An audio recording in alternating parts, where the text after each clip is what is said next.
Good morning. Welcome to Daily Focus as we face another week.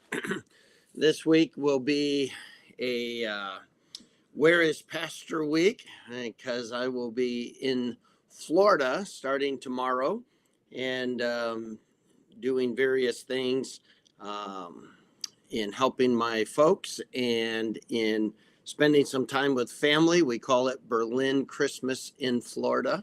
And we try to do that in February, and we're looking forward to some time of relaxation with family. And as empty nesters, we love when all of our kids are able to get together and to share some time together. Psalm 17, we've been in this a little bit, and let me apologize for, I'm not really sure why Friday's volume did not work, but I never know why it doesn't work. I feel like I do the same thing every time. But some said, well, the word still came and we could read the words. And so hopefully they were accurate. Psalm 17, verse number 6 says, I have called upon thee, for thou wilt hear me, O God. Incline thine ear unto me and hear my speech. Show thy marvelous loving kindness, as thou hast saved by thy right hand them which put their trust in thee from those that rise up against them. Keep me as the apple of the eye. Hide me under the shadow of thy wings. From the wicked that oppress me, from the deadly enemies who compass me about. They are enclosed in their own fat. With their mouths they speak proudly. They have now compassed us in our steps. They have set their eyes bowing down to the earth like a lion that is greedy of his prey, and as it were a young lion lurking in secret places. Arise, O Lord, disappoint him, cast him down, deliver my soul from the wicked, which is thy sword, from men which are thy hand, O Lord, from men of the world, which have their portion in this life, and whose belly thou fillst with thy hid treasure. They are full of children, and leave the rest of their substance to their babes. As for me, I will behold thy face in righteousness. I shall be satisfied when I awake with thy likeness. The Bible is clear that we have a responsibility to go to God when we're having difficult times. We are to approach God in our time of need, in our time when we fear, in our time when we feel overwhelmed, when we feel threatened, that we run to God and incline. He has promised to hear our prayer as he inclines his ear unto me. I don't know about you, but I am so thankful that the creator of the world invites me to talk to him. He invites me to share my concerns. He invites me to take that which concerns me and bring it before his throne, to be able to, as it were, climb up in his lap and make my requests known. As a loving father who cares for his children, he has invited me to talk to him.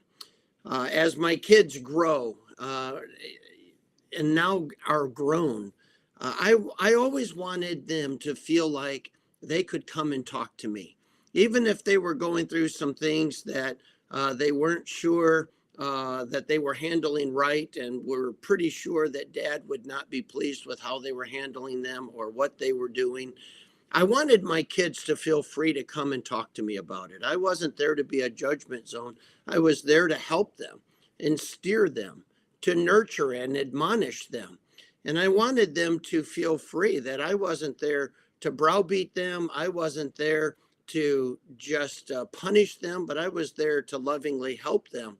And that's the way God is. And David is making that very clear here. He's in a tough spot. He's got people that are proud in their speech. In other words, they're misrepresenting him.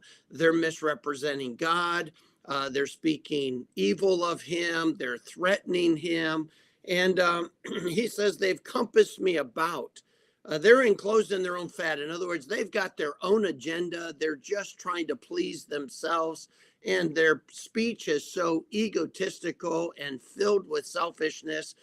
And David is saying, and they just want to hurt me. They want to do me harm. And yet he says, I am going to run to God. And I'm going to ask you to incline your ear unto me and hear my speech. Would you hear me out? And let me express my concerns. And God does that. In verse number 13, he says, Arise, O Lord, disappoint him, cast him down, and deliver my soul from the wicked. And God promises to do that. And sometimes we read these contexts and we think it's just talking about if somebody's trying to hurt us, somebody's trying to discredit us, somebody's gossiping about us. But really, an enemy can be a threatening disease. An enemy can be the potential of a loss of a job. And there's a lot of things that threaten us in life, and they pose themselves as an enemy. And God is just reminding us that, you know what?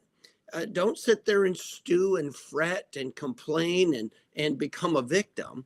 Just run to God and ask him to incline his ear unto me and hear me out. I have some genuine concerns, and maybe I'm overreacting. Maybe I'm not trusting you as much as I should, but I want to bear my heart to you. And God says, come to me, child. Come to me and share with me, and I will take care of you. Verse 15, as for me, I will behold thy face in righteousness. God, I want you to know that I'm going to believe that when you said that your right hand, I think it's in verse, let me find it, verse number 7, thou savest by thy right hand them that put their trust in thee. In other words, this right hand, that's a symbol of authority, control, and power, but it also symbolizes that it can only do the right thing. And I'm going to trust that, God. And so he concludes by saying, I'm going to behold your face and I'm going to believe, God, that you will do the right thing. And so I'm just going to trust you. I know what I want. I know how I would handle it, and I probably would handle it wrong. So I'm just going to trust you, God, to do the right thing, and I'll be satisfied in that.